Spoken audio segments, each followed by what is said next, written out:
na nyingine katika mitandao ya kijamii zikijulisha kwamba mtu au watu fulani wamepotea, hawaonekani au wamekamatwa na watu waliojitambulisha kuwa askari wa jeshi la polisi.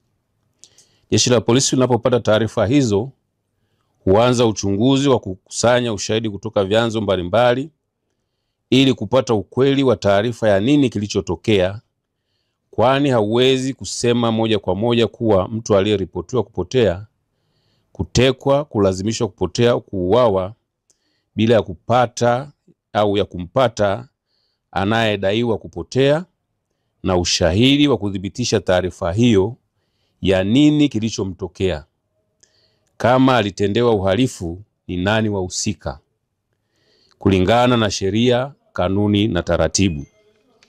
Vile vile, kwa mujibu wa kifungu cha 117